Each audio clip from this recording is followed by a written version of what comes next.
Welcome to Turmeric and Tequila with your host, Kristen Olson. Questioning a better way, one gracefully disruptive conversation at a time.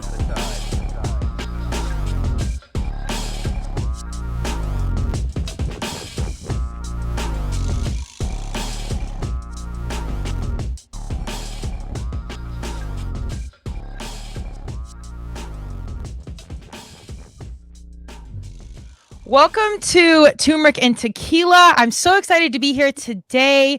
We have a rock star in the house, but we are, of course, going to be talking about health, wellness, and fitness, mental health, and community on Turmeric and Tequila. And this is an exciting one because we've covered a lot, but we haven't really talked specifically about navigating life in the spotlight. And in this day and age, in 2023, whether you've got 11 followers or 11 million, we are all in some capacity living under this spotlight and having these constant social pressures around us. So we've got a super stud in the house that has experienced it on a high level from a few different angles that we're going to unpack. So without further ado, Britney Spears, welcome to Turmeric and Tequila.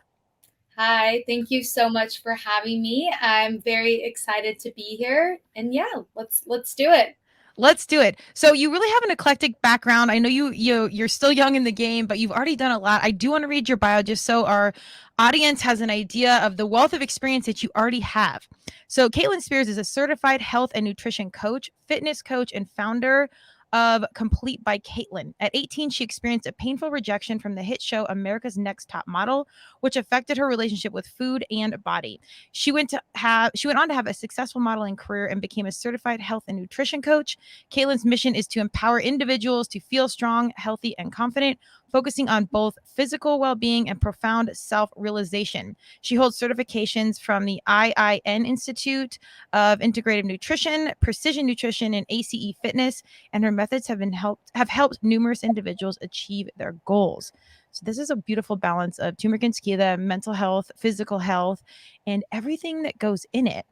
Yeah. Before we get to like this really profound breakthrough, which we love on Turmeric and Tequila, tell us about young Caitlin. Like, did we have signs of wanting to be in the spotlight and modeling and things early on? Yeah. So funny enough, I actually grew up in a town of 2,000 people, Wilburton, Oklahoma. I grew up on a cow farm.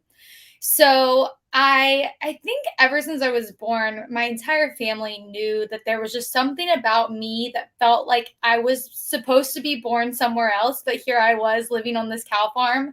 I would dress up in my mom's clothes and heels and walk, like I was down the hallway, like I was on a runway. And I loved watching America's Next Top Model. I loved dreaming of those things, but I don't know if I truly thought that was something that actually was possible for me. And then when I was 17, I was actually scouted at a pageant I was doing for a scholarship to be a model. And I thought it was fake. I was like, there's no way in Oklahoma they're coming to ask me to be a model. And it turned out to be real. And then a year later, I was actually scouted for America's Next Top Model, which is kind of where the adulthood story began, went through that long process and ended up getting rejected. And that was my first really big rejection. But small town Caitlin was a farm girl. She grew up in 4-H, FFA. She showed pigs, lived on a farm. Walmart was 45 minutes away. So small little Caitlin was very different than the Caitlin at 28 now. But that Caitlin definitely built me into the person I am today. Absolutely. Well, there's a lot of questions there. But do you mind if I ask how old you are?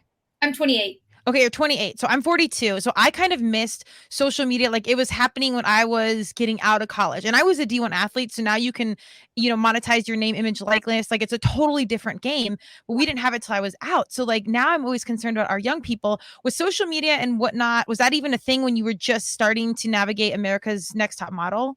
No, I mean, yes, it was a thing. Like, I think when I was like 15 to 18, Facebook came about, but it was for people who were in college. It wasn't really like the Facebook now. And then Instagram was just a place that you posted really bad photos, really like over edited pig monkey photos of you with your tongue out or you with your friends. Like, it was not the social media that we know now. So I had no social media following when America's Next Top Model like reached out to me. They actually just found me from doing the pageant because it was associated with like an online platform. Gotcha. Well, I asked this for two reasons. One, I want to know how you prepared yourself or like how that, experience went as social media started to take off. But more importantly, how did your parents feel like once they see these agencies coming in? And I'm guessing they didn't have the intel they have now because of social media and your experience and everything else. But like, did they feel really protective of their young daughter from, more, not a city kid going into like these big lights and, all the suits and like the pressures of the industry? Like, how did your parents feel about you getting in this game?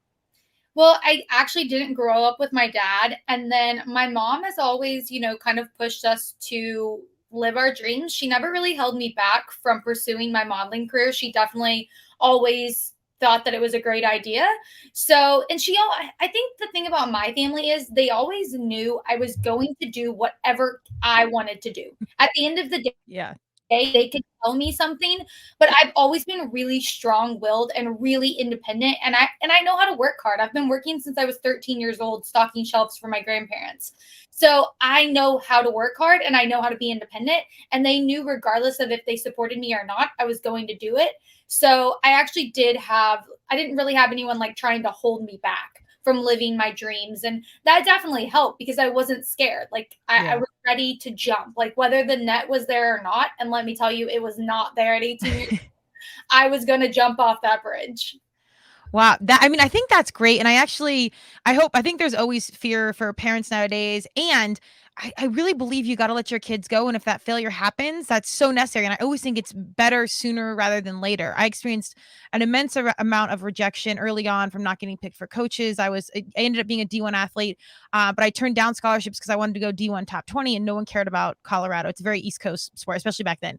But so walked in. So kind of like you, I was very focused. I didn't care. I wasn't listening. The naive part of it was probably some of the best fuel in the game because I just didn't care. And however bad it was going to be, like I knew not doing it would be worse. So I love that we have very different journeys, but kind of similar mindset as 0-year-olds trying to figure out this world. So Yeah. once you got recruited and it started to get serious, I really am curious on how this experience went with, a young 18-year-old self and these big agencies, these big contracts. Like it starts to get very businessy very fast. And there's a lot I'm assuming you don't know right away. Yeah, my experience has been a roller coaster to say the least. It kind of came on very fast. And, I started getting signed on contracts. I started going and doing international contracts where you go and basically live in like model apartments overseas and you model places. I actually modeled for a few years and then I ended up like basically stopping and going back to college. And I was like, I can't do this. Like my mental health was really, really struggling at the time. I was still struggling with a little bit of like body dysmorphia, eating disorder from the fact that America's Next Top Model, the producers had told me that I needed to work on my body at 18 years old, weighing 115 pounds. Wow. And, how tall are you? I'm like almost 5'9". Yeah, that's extraordinarily light for that height. Yes, I was just out of high school. Like I played sports in high school. I couldn't wrap my head around it because you shouldn't have to wrap your head around that because it doesn't make sense. And it was a really tough few years for me. I was going through an identity crisis. I didn't know who I was, what I wanted. I felt like everyone around me thought I needed to have it all planned out and I had nothing planned out. And that was so stressful. I wish I could have go back to my younger self and just say it's going to be okay. Yeah. Because it did not feel like it was going to be okay for several years. I went back and forth between modeling and going back to college and dropping out of college and then going back to modeling several times before I actually applied to a computer coding school in Bali, got a scholarship, flew literally as far as I could get away from everyone in my life to Bali and attended this computer coding school put on by these Australians living in the middle of Bali. And I think that's where I like reconnected and refound myself. That's so interesting. You're doing like one of the jobs where you're not seen at all, and here you are as like an experienced model at this point. Like the irony is so beautiful. When all this was taking off, I'm really curious because I've worked with a lot of influencers. I wouldn't necessarily like models, maybe like sports and fitness models, which the disordered eating and all this, like you think it would be super healthy, and you probably know, obviously being in the fitness industry now, but it's some of the most unhealthy experiences I've ever seen in my life. And the juxtaposition there is a major reason I started the podcast, to start telling the truth about really what's going on, because nothing is how it seems.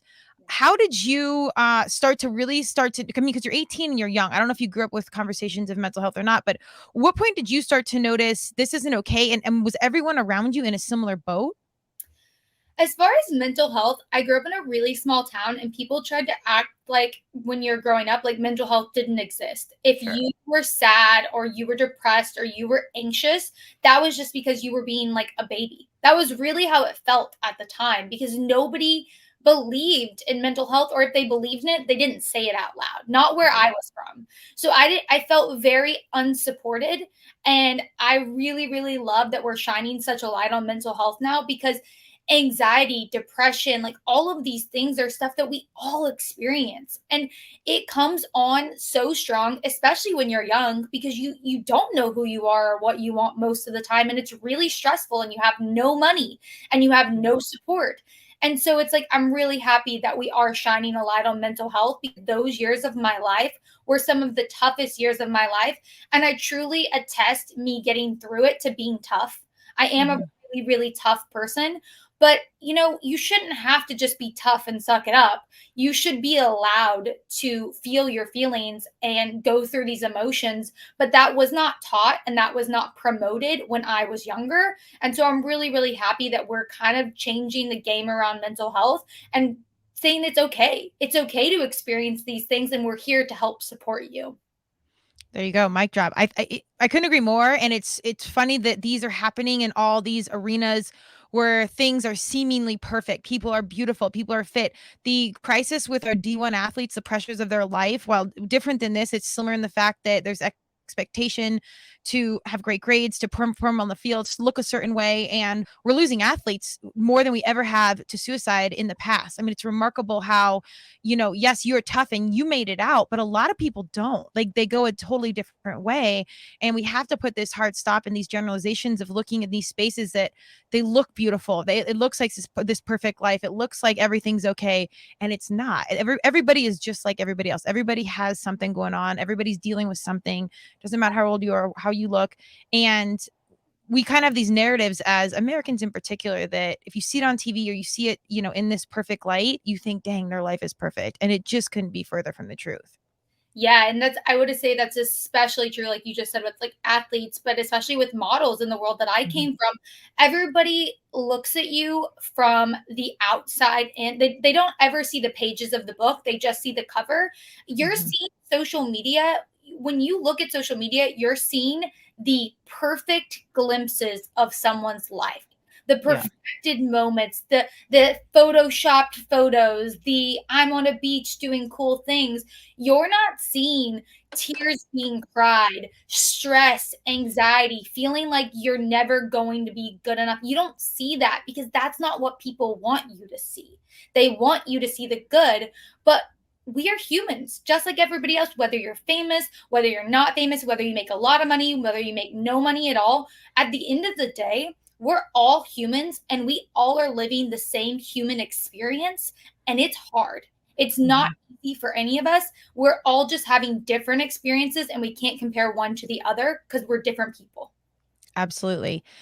What's hard to echo those statements is when you are in certain businesses where your likeness, your physical shape, your voice, the way your athletic ability, you are a commodity. I learned this very early on as a collegiate athlete. And then, if you get scholarships, you're essentially getting paid. And again, this is way before NIL, where some of these kids are millionaires as sophomores and juniors.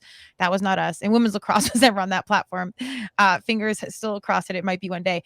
But it's transactional. I mean, you're a commodity, and you have to have this really good grounding base place, whether it's your family, your faith, whatever, to go back to, because everything around you is a business, and it starts so young for 18-year-olds.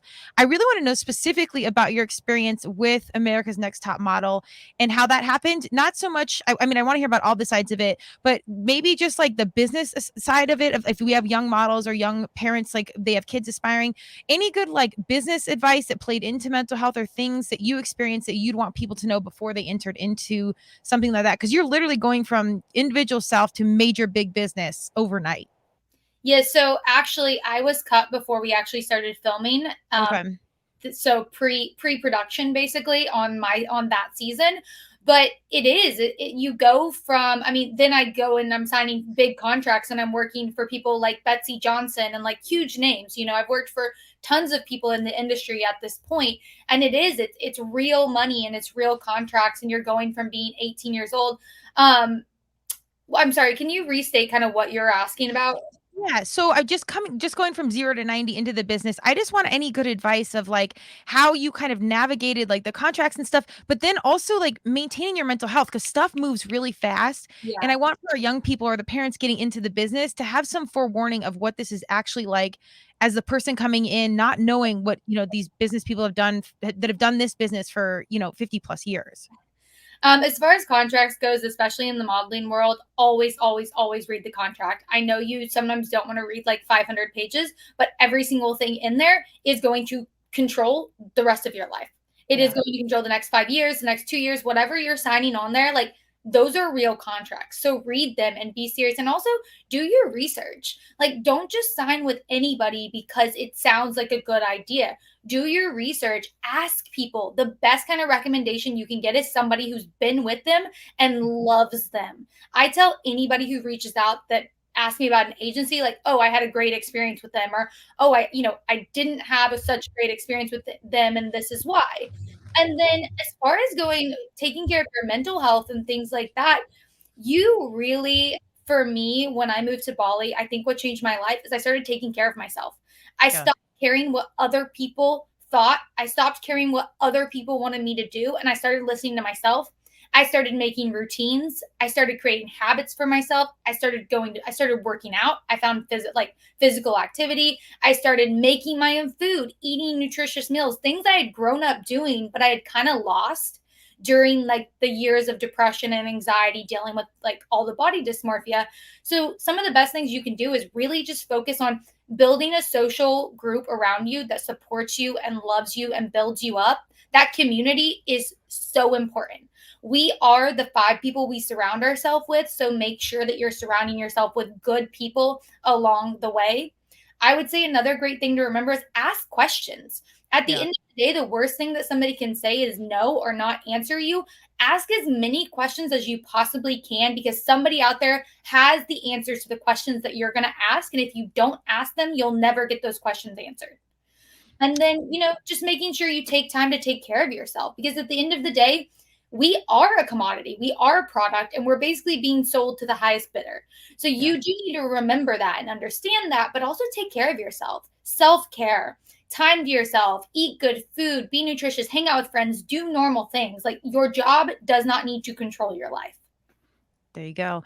I always think that I say on the podcast a lot, God, universe, Madonna, whatever you believe, things are looking out for you. And you can, if you, pause for a moment as you get older and look back, some stuff that you received in a certain way, or things around you, I think we're telling you, we just don't understand it. Like, even growing up on a farm and you work with animals, like, they're commodities, they like help pay the bill. So it's kind of like that mentality almost transitioned to your own life, or someone, an authority, an agency telling you need to work on your body. Well, yes, it's not about getting skinnier. It's about your brain. It's about your mental health. You probably needed to hear that message. We just didn't receive it in the right way. And their intention, of course, wasn't of that. But I think the signs are all around us. As you get older, you can just be a little bit more aware and decide on how you want to receive some of these messages and some of these things that are coming through. It might not be the way it's directly said. Like, if you pull back and really analyze stuff from a 10,000 foot view, I think there's clarity in what the next move is. Yeah, and I think there's so much more clarity the older you get. You're able to look back on the past with a lot of clarity. In that moment, it's easy to say, "Oh, if you could just see it a little clearer, it'd be all be okay." But it's really, really hard to see in the moment. But of course, looking back on it 5 years later, 10 years later, I see so clear that that path was never meant for me in Right. any way, shape, or form. And I'm so grateful that I did not go down that path, because I've actually met people who ended up doing the entire show and they did not have a great experience. So, that was not my path, and I've accepted that. And honestly, I would not be where I'm at today if I didn't go through that exact experience. And now I get to help people. Now I Yeah. get to help people all over the world who go through similar experiences, because we get to share in those experiences. I love that. I think, yeah, the universe, God, Madonna, whatever you believe, is looking out for you. So when it's not working out, it is working out. You just have to give it some time to play out so you understand it. And I love that earlier on you said, people wanted a plan from me at 18. What's my plan? What are you doing? There's no way you know what's next. And even if you tried to plan it out, precision, here's this and this with desired results, you still couldn't plan it. And even, I mean, your 10-year-old self didn't even know that America's Next Top Model was a thing. Like things weren't even a thing yet, as as there's pressures to have these plans. So I always want our young people to be like, let go of the plan, buckle up, show up, do the best you can, but know that it's not going to go according to any plan. Like Yeah. it'll be stuff you can't even think of. Do you feel like there was any one piece you would have done different if you could? You know, I've thought about this a lot, and Sure. I don't think so, because looking back on it now, every single mistake, every single challenge, every single failure, every single heartbreak, like those brought me to the place that I'm in today. And I am so proud of who I am today. I'm so proud of where I am. And I'm so proud that I get to share my story and help other people. And if I didn't go through those situations and those hardships, I wouldn't be able to help those people who may need my help now and in the future. So I don't think anyone should ever want to go back and change something, but instead focus on what you can control. Like Yeah. that's the fear of control. There's certain things that are out of your control, and let's worry about what we can control, not what we can't. Because everything does happen for a reason, and the universe, whatever you believe in, has brought me here right now on your show, owning my business, changing people's lives. And that to me, I'm exactly where I'm supposed to be.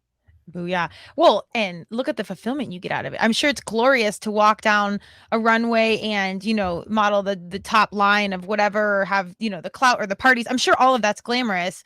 And just like for me, it was like being an individual athlete. It was great to win, but I was like, who do I high five? Like what, like there was so much more fulfillment in coaching or being part of a team or helping people or being inspirational. Like there was just so much more fulfillment. Have you noticed that now doing what you do now versus modeling back in the day?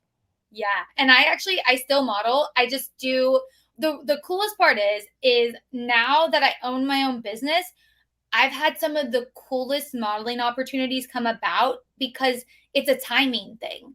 I Yeah. no longer need that job. So I end up getting really, really cool opportunities with it because I don't need it. I Yeah. want to do those things. But yes, I mean, of course, owning your own business and helping people change their lives, especially when it comes to their health and their mindset, mental, physical, emotional health, is truly, truly one of the greatest gifts you can ever receive. Like today, I had one of my clients send me a 10 paragraph email about how much I've changed her life and just how grateful she is. And I'm just like, nothing in this world, no Yeah. money, no job, no material object can take the place of really changing someone's life for the better. Absolutely. Yeah, I agree. I think that impact and that ability to just reach out and connect someone. I think as much as you impact them, like you said, it impacts you in return. Like I just think it's such a healing experience and such a human connection that it's hard to be topped, when you have that opportunity to really connect with another individual and have some sort of like-minded experience and feel connected as a human race. Like I think we lack a lot of that in 2023. Yeah. And especially, 2 years of COVID, it's kind of nice to like be reconnecting with people like on a deeper level. Absolutely. So, and I'm curious now, when you're working with people and coaching, I know you're on the health and wellness and the mental health, I'm sure is a conversation. How much does social media play a role in that conversation? Like, do you tell people to monitor that, to back off, to, social media moderation? Like, what is your conversation? Because I think people discredit how much social media impacts the mental health. Yeah, absolutely. I'm a very open coach, as I don't tell people what to do. I help guide them in the direction of what's best for them. And if someone comes to me and they tell me that they're on their social media all the time and they're comparing themselves and they're not feeling good about who they are, then of course I try to make recommendations of, maybe instead of following all of these people that make you feel a certain kind of way, maybe you limit who you follow, because we don't realize that we follow all of these celebrities, we follow all of these influencers, and everything they post looked perfect. It looked so good. And I even caught myself doing it back in the day. And I had to go unfollow so many people, not because I didn't like these people, but because I had to protect my own energy. At the end of the day, me seeing these beautiful people every single day was not helping my mental health. So it's the same thing for my clients. If they feel like social media is holding them back, of course, we talk about it. We try to set limitations. We work together to, before bed, let's not get on social media and scroll for 30 minutes and then go to bed hating ourselves. Or as soon as we wake up feeling like we need to reach for our phone and immediately be engaged by social media. And so it's just creating limitations and boundaries to what we expose ourselves to, especially in the world of social media where everything is perfect, but it's not really perfect. Right. It's just straight up the highlight reel. And I think, and there's two sides of that. Like if you've got a business and you've got experience with social media, I'm older, I've run laps, I do limit it. But on the flip side, I'm very appreciative of it because I really try and work on that narrative with people that I coach, because there's an upside if you know how to control it. I mean, you can do too much fitness, too much health. There can be too much of anything. But, for small businesses, the way you can reach people nationally, internationally, where you can connect like this, podcasting, like there's so much amazing opportunity with it. Needs to be managed and used in moderation and just be.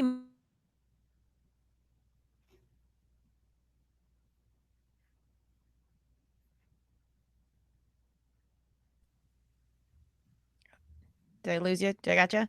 You're good. Yes. Okay. This is one of the things about living in Miami. The Wi-Fi is never great. Oh, Miami, let's go. Why is that? Is that a thing? It's a thing. It's like a total thing. I moved to Miami 10 months ago from LA, and like the cell phone reception, the internet reception, it is like you actually live on a tropical island where the service is just not always great. And I feel like everybody out there, they're like, that's like social media heartland. Like everyone's on the beach in neon filming something. Yeah. It's just the Wi-Fi is not great. I don't know. Well, we'll leave it in. I think, and it's funny that we're like praising social media or giving, and here we are. It's like universe is shutting us down. There's never a dull moment in what it is. So being a health and wellness person, we talk so much about, working out, or like I was a CrossFitter, a D1 athlete, blah, blah, blah. Talked about nutrition a little bit as an athlete. Nothing like what it is today. I wish I would have known a lot more earlier, but we didn't really talk a ton about lifestyle and how it all fits together, like this whole human approach and relationships and timing and sleep and water and all these other things that play in that we didn't. There is still kind of new conversation. And it's funny, turmeric and tequila is the juxtaposition of like, health and wellness and then party. And it took me so long to then know that like the mental health needs to be there before the physical health. Like if I had focused on that, I would have been such a better athlete, but I was never even thinking. All I was like more reps, more practice, more this.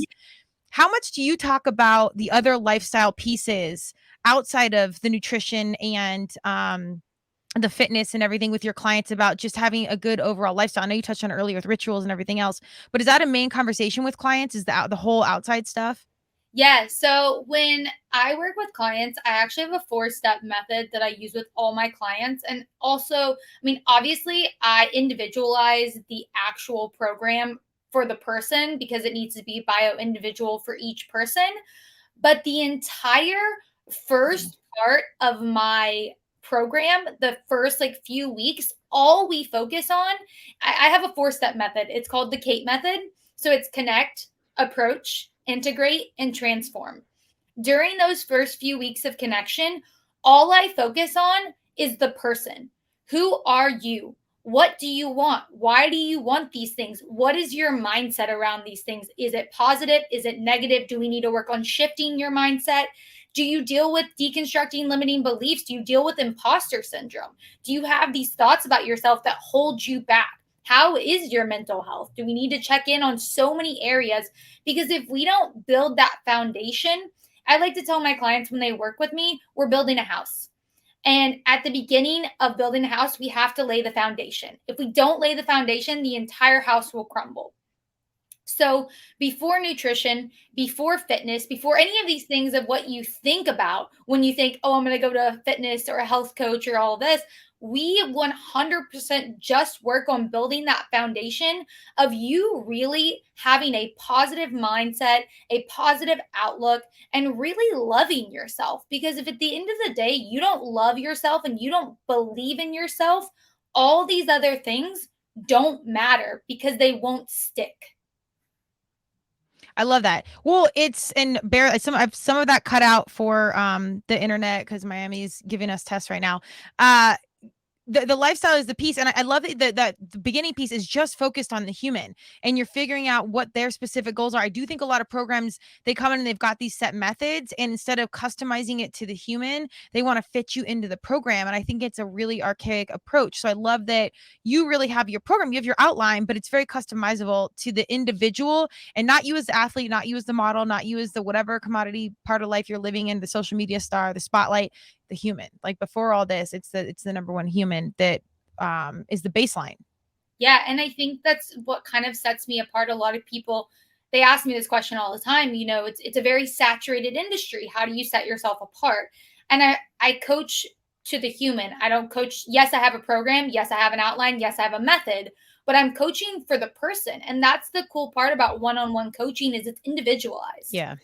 Each person is bio-individual. Your health is multidimensional.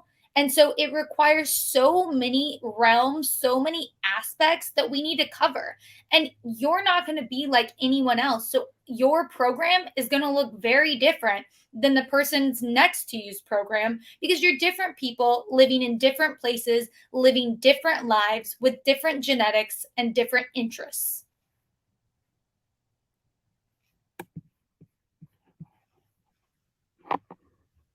We're back.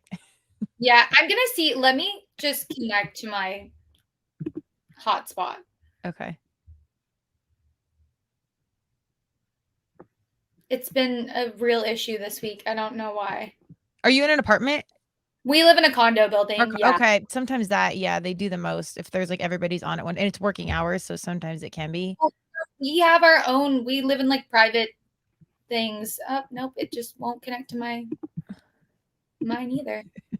This is I don't edit a ton because I like it to see like even humans that have their shit together. Like there's only so much you can control. So like it's okay if things are imperfect because it's all part of the process, and it's okay. It's all good. This is what it is.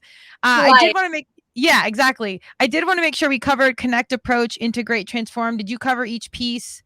No, I just kind of talked about connect. Connect is really building that foundation. After we really build that solid foundation, I move into approach. And during approach is where we start to approach your nutrition from a different lens. So we go over things like nutrition, macros and micros, because nobody learns about nutrition. I don't know why, but the basics of it, understanding how to cook, understanding how to prep and plan and do all of these things that it takes to be healthy in that area of your life, in the nutrition area. Then once we've really like mastered that, we move into the integrate portion where we're going to work through things like physical activity, sleep, stress management, hydration. All of these things are integral in your process of becoming healthier and living a longer and stronger life. If we don't put all these things together, it doesn't work. And then finally, in the transform phase, I work with my clients to create routines, create systems, because life isn't always going to look the same. But if you have the tools and you know how to create the routines and you know how to create the systems, then no matter where you're at in life, no matter what life throws at you, you have the tools necessary to turn and create a new routine, turn and enlist a new skill. You have all these tools. So whether that's your wake up routine, your wind down routine, your workout routine, your meal prep routine, like whatever that is for you, we just want to create those routines together, and then you know how to do it for moving forward in the future. I love that. I wish they almost had a course like this in elementary, maybe middle school, maybe high school, maybe down the road, where you're learning these real life skills. I'm here for trigonometry and all this other stuff, but there's an app for that these days. Like, let's just streamline the process into actual life skills because you need this early on. What is like the average age of your client at this point in time? Is it getting younger and younger? I actually have a really wide range of clients. My youngest client that I take on is 21 Okay. because I actually don't take on 18 to 21, usually just because of finances. My program is a little bit pricier, so most 18 to 20-year-olds really can't afford to take on that big of an investment. But I do have a couple of 21-year-olds who own their own businesses and work with me, so that's really, really cool. And then my oldest client I have is 53 years old. So I work with such a wide range of clients, but I would say on average right now, most of my clients are in their 30s. Okay. That makes sense. I think that's most people that are affording, CrossFit, more expensive gym memberships where it's 180 to 250 bucks to 300 bucks a month, depending on what city you're in.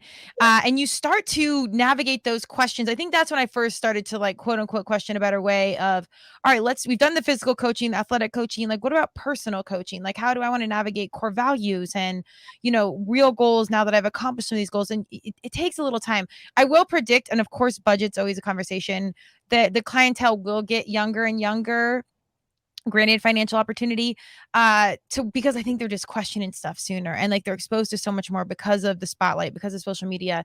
So you're navigating, I think, larger questions and deeper questions so much earlier.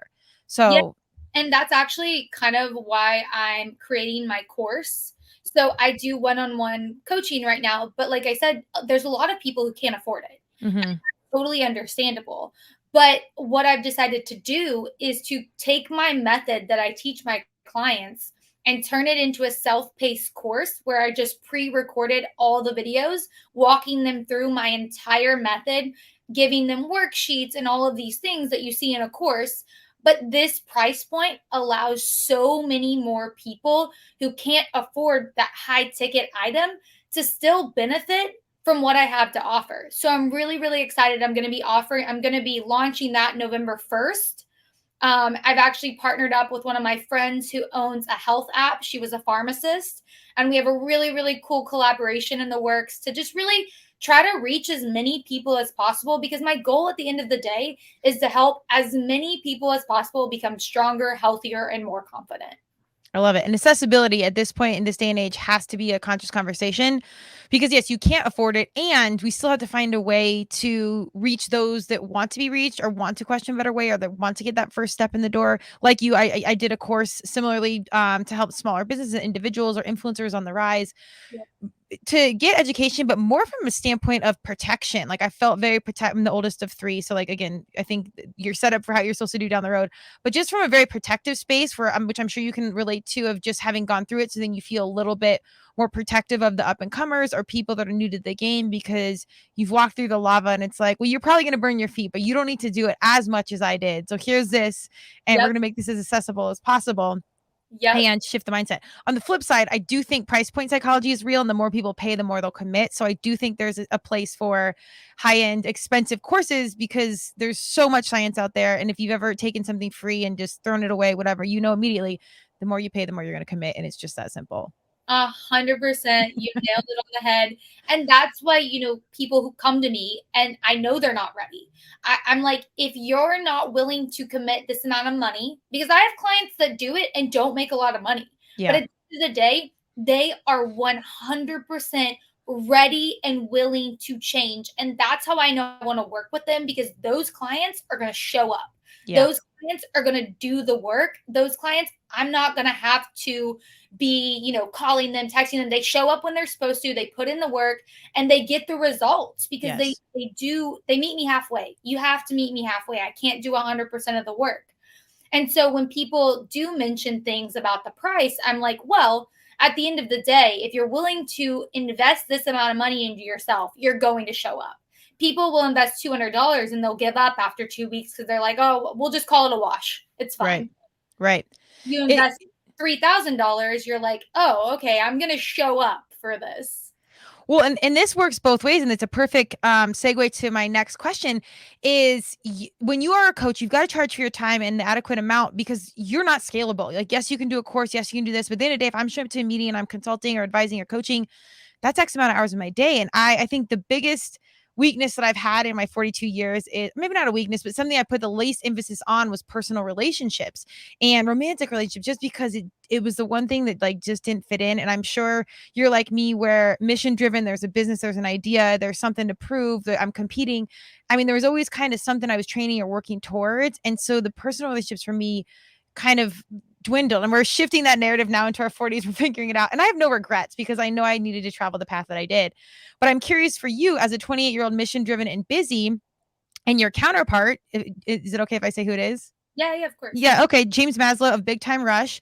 I'm so curious, A, on how you guys met, but how do you guys balance with both of you guys being in the spotlight and him in the they're touring right now. To be honest, I wasn't super familiar. But they're in the spotlight all over the place right now, aren't they? Yeah. They're Girl. very, very big. Well, to answer your first question, we actually met on Raya. I don't know if you even know. You know Yeah. what it is? Okay. So I had actually come back from modeling in Istanbul for a couple of months, and I came back to LA and had a bad breakup. And one of my girlfriends was like, I have this free pass for this app. And I was like, oh, interesting. I've never heard of this. Okay. And she was like, just get on. It's fine. Like, just get on. And I got on, and he messaged me 3 days later, and we went to lunch. And then we ended up going to Coachella together. And then here we are, my gosh, 5 years later, still doing the things, still enjoying our life together. We're building an amazing life. We have a dog we adopted from Tijuana. Yes. We have a house in Miami now. So yeah, we're doing really, really well. But it hasn't come without its challenges. Obviously, it's like you imagine like a regular relationship, there's already so much to deal with. Yeah. Then you put that relationship in the spotlight. But I think it's a testament to who we are as people. Neither of us are really like huge spotlight people, I wouldn't say. Like, we are both very business driven. He has a lot of businesses outside of his band, and I'm building my business, and we're very career driven. I love my friends. Like, I love being at home. I'm not a red carpet girl who just loves going and doing these big events with hundreds of people who I don't know. Like, of course I show up to the things that I need to show up to, but at the end of the day, the time that's most important to me is our time spent together at home with our dog, with our friends, with our family, doing things that really, really matter to us. I love that. Did you know who he was before you met him? No, so I didn't actually grow up watching the show. I was like slightly above the age, I think, of like Nickelodeon. So I did not, but my sisters figured it out. Okay. Yeah. Wait, what was it a reality show? I don't even know. Yeah, exactly. No, it was just a TV. It was kind of like, I don't know if you know what the Monkees were back in the day. The band, the Monkees? Yeah. Oh, yeah. But they also had a TV show. Oh, gotcha. Okay, I know what you're saying. Okay. Same exact thing. They had a TV show, but they were also a real band. Gotcha. Wait, was this in America? Yeah, it was in the United States, Nickelodeon. Oh, okay. Oh, so then I was too old for that, but it's so funny. So we didn't really grow up with cable, so I was late to even like MTV, The Challenge, all that stuff. And then, BET and like TRL was more like my middle school, high school years, whatever.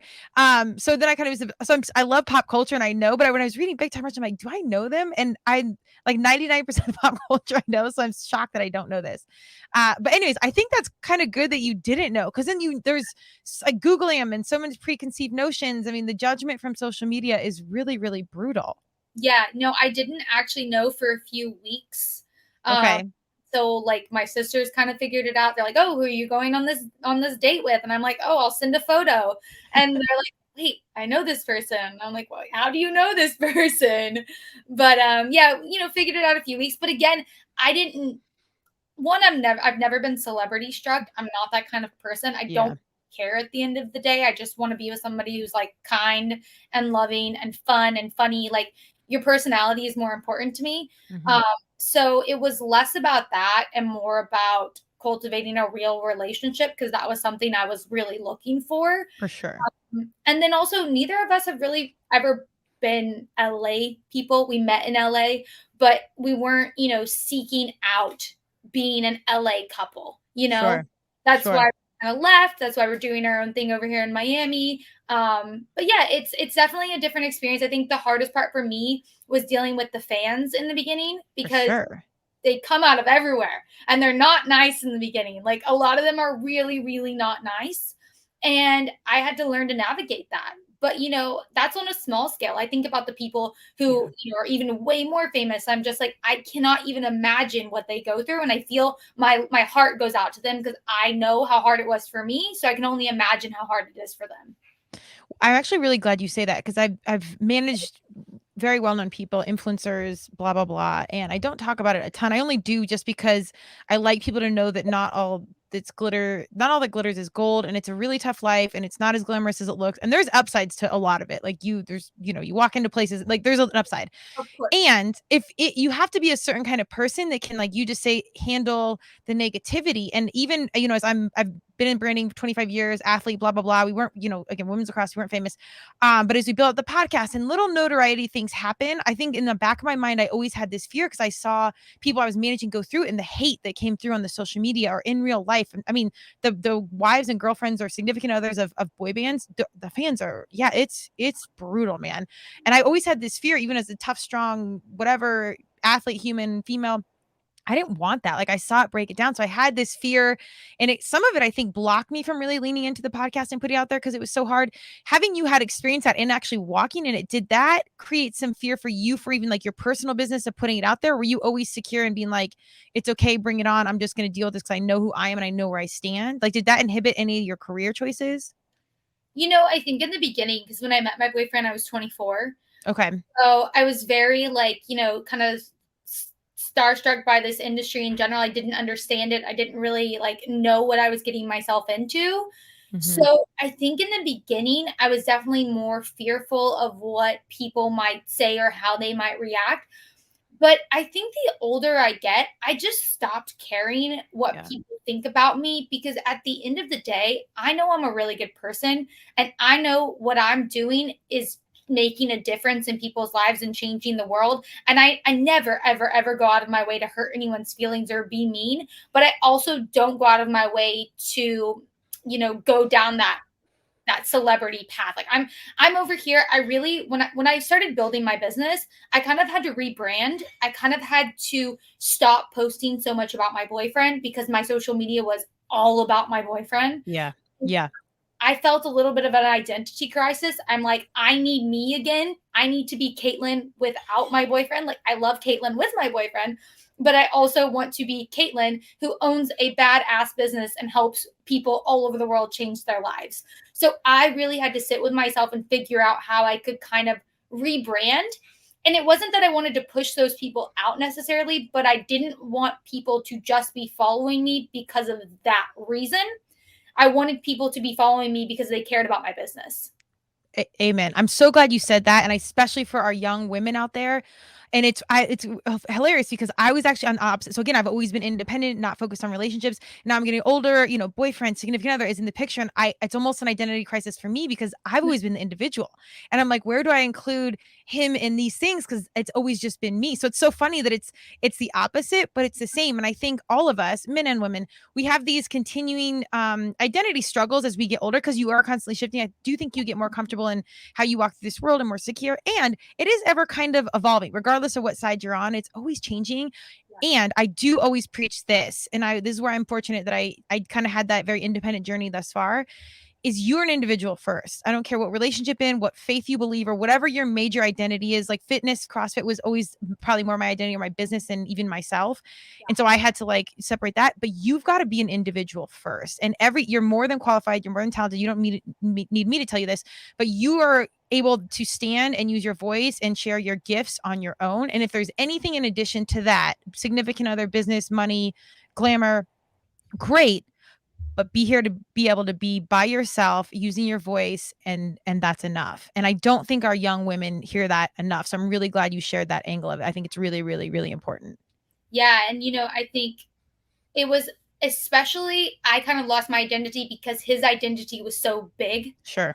It was like, I've always been very independent and I had my identity and I had my career. It wasn't like he in real life determined who I was, but on social media, he Yes. determined who I was because his social media reach, his, stardom or celebrityness was just so much bigger than I was in this world, that I kind of like got a little lost in that of like, who am I? Like, am I important? Like, he's so important. And so it's just really remembering at the end of the day, like, you're so important and you have so much value. And he's always supported me. He's an amazing boyfriend. He's actually the one who pushed me to like go into the industry I'm in because he knew I'd be great at it and he knew I loved it. So it's like just supporting each other, but remembering you do need your own identity in everything that you do. Absolutely. And that can be such a beautiful compliment to a solid team, a solid relationship, whatever it may be.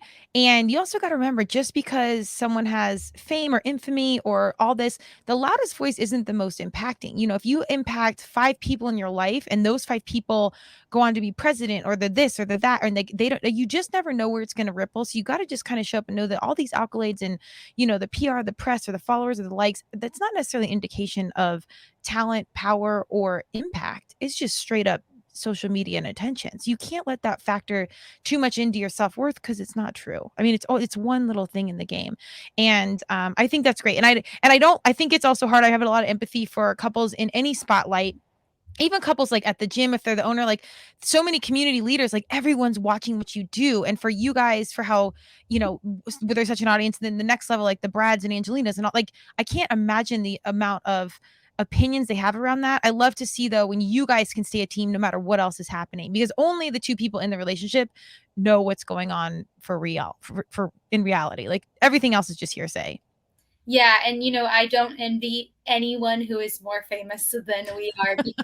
It's just like, it is such a world that you don't even, yes, there are some amazing aspects to it, but you lose a little bit of privacy and so many things I love. Like I love having my privacy and my own things. And, your friends and family, you don't really want to share everything online. So, you lose that little bit of level of privacy. And so I do not wish any more fame onto myself. Yeah.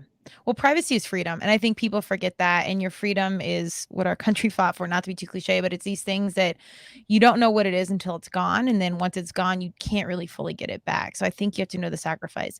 The flip side of that is, and we'll start to wrap up, even though I have 100 more questions, is that it's ironic, because you see people out there with these big platforms and all this attention, and it's like, the world doesn't need their message, to be honest. And then we have humans like you that aren't necessarily seeking it. I'm glad you're doing as much as you do, and I hope you do it as much as your self-care allows, because we do need voices like you. We need people that had their, toe leg halfway into the pool in that experience within, and you had enough to walk out to share that, so our young generation can understand that, or then lean into, certain angles of their relationships or whatever it is. Like your impact does require you being in the front lines, on the mic, in the spotlight in some capacity. So it's very ironic. Like some people get so much attention and the message is trash, and then other people are like, no, I don't want to be an influencer, I don't want to do this. And that's where I usually am dragging them on the mic. I'm like, no, just come tell your story, I won't even tag you. Like, but it's noteworthy. Like people need to hear this. So we live in a crazy world where it's such a juxtaposition of there's so much fame for stuff we don't need, and then all the voices that could change the world, they're like, hell no. They're like,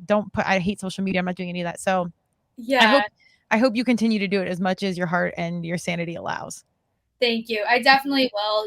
It's something that I'm really, really passionate about. And the more that I impact people, the more it like fuels my fire to help more people. And at the end of the day, like I'm doing this to change the world, not to be famous. There you So go. do it for the right reasons. I think that's like a good comment for anyone listening. Like if you do something out of passion and you do it for the right reasons, you're going to win. At the end of the day, you will win and you will do something amazing. There you go. Well, your authenticity bleeds through, and our young people are more conscious consumers. They can see through the BS better than anyone. So I have no doubt your following will continue to grow. Buying in and believe in will be inspired just because of the authentic passion. There's not a lot of BS transcends through to our young people nowadays. So I'm glad we have good people saying good stuff like you. You have a gift for our crew. So what is something you want to share with our audience if they're listening and they want to connect with you? Yeah, so I created this 3-day freebie. It is the 3-day Look Good, Feel Good Kickstarter program. It's basically an intro into getting back into a healthy life. So it's 3 days of health coaching activities, 3 days of nutrient-dense recipes, and 3 days of 10-minute or less workout videos that you can do at your house with no equipment. It's a really great way to either, if you haven't been on your health journey at all and you're looking for a good way to just get a little bit of a kickstart back into it, this is the perfect thing to just jumpstart your journey right now. Or if you've been on it, but you're falling off a little bit and you just need a little bit of help, this is another great way to just get that little bit of kickstart that you need to get back on the right path. And then if you love that, my full course will be launching, which is going to be introducing the Kate method and teaching you how to live a healthier, longer, stronger, and more confident life on November 1st. Let's go. Go check her out and hit us with social media's websites. I'll, of course, put all these links up. But if anyone's listening, where do we find you? Yes. So my website is thecbcmethod.com. That's the Complete by Caitlin method, CBC. And then all social medias, I am Caitlin Shea Spears. Boom. And you know what? I forgot to ask you the most absolute worst basic question possible, but are you related to Britney Spears? I am not. My entire life, though. If I was related to Britney Spears, it'd be cool, but I'm not. Well, she's got the biography coming out, so I just wanted a heads up if you were going to be in it, and we're just talking about infamy on a whole different level. No, I am not related to her because I've been lucky enough in this lifetime to share a last name. That's got to be the most. Does everybody lead with that? Everybody. Like, I remember this one hilarious story that I'll never forget. I'm like calling my college student loan people, and I'm like asking about the money I owe for student loans. And before I get off the phone, the guy was like, hey, before we jump off the phone, I just had a quick question. And I was like, yeah, what's up? And he's like, are you by chance related to Britney Spears? And I'm like, if I was related to Britney Spears, I would not be taking out these student loans to go to college. Oh my God. This is the impact of pop culture though. Isn't it crazy? Like, again, careful what you wish for. Caitlin, I love it. You're a good sport. I appreciate what you're doing. I love that you hailed from the industry, dude, the experience you have and now the take you have on the world in a secure space and can be really honest and vulnerable in the ups and the downs of the industry, but still in it and still optimistic for what you do, what you believe in, and the mission that you're serving. I think it's really important. So hats off to you. If you're listening to this, go check out her stuff. Go see the 3-day challenge. It's not about just getting skinny. It's about a life and a mind reset. So we're out here doing things different. Check out what she's going on. Caitlin, any final words for our listeners?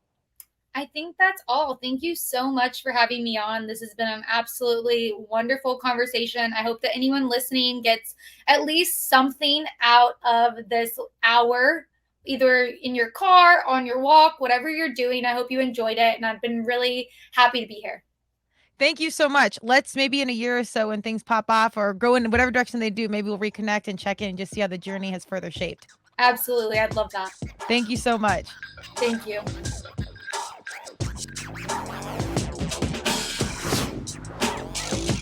Thank you for joining Turmeric and Tequila with your host, Kristen Olson. Tune in next time, and don't forget to subscribe on Apple, Google Podcasts, Spotify, or wherever you listen.